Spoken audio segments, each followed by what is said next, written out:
Now, 10 centavo pa rin yung barya na titingnan natin. So, ito yung barya natin na 10 centavo.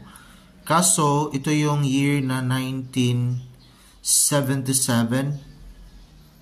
So, ito yung feature na barya natin ngayon. Ito yung 10 centavo na year 1977 na ang bagong lipunan series.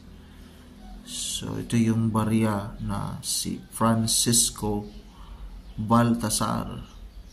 Bago sa lahat, maraming salamat sa mga bago nating subscribers at welcome dito sa channel natin. At sana patuloy pa rin kayong manonood sa iba't iba naman nating mga coin review.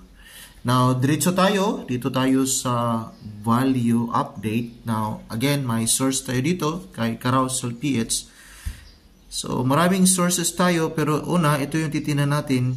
Pero itong bariyang ito na 1977, error po ito. So, may error yung barya na 1977, 10 centimo na 1977, 1 month by Dan Lee.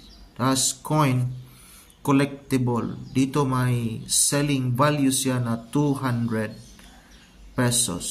May isa na nag-like dito sa kaniyang selling. So, while another source, meron tayo dito kay eBay. So, may $2. Mahal talaga ito si eBay. May 2.88 US dollar. Vintage Philippine coin 1977, 10 centavos. Pero kaso parang nabinta na po ito.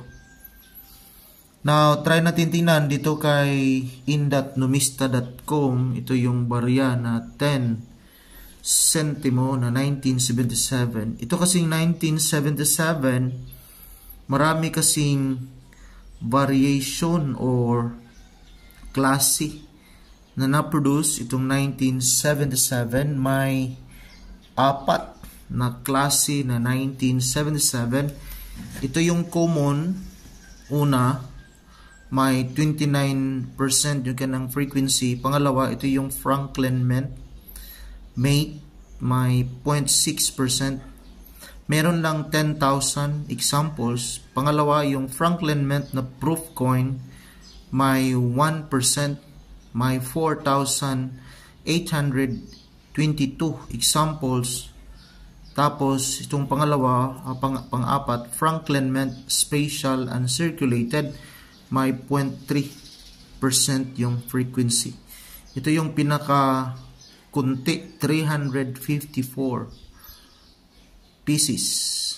So, ito yung pinaka-rare na 1977 na 10 centavos. So, ito yung may value, pinakamataas. Pero yung hawak nating barya, ito yung common. Pag common naman, mababa lang yung value appraisal. 8 pesos, 0.60. 20 yung fine, very fine, 25. 25 yung extra fine. 35 yung almost uncirculated. Uncirculated naman niya is 73 pesos, mga kabarya. Ito pa yun, at least may update tayo sa value appraisal ni in.numista.com. Maraming salamat and God bless.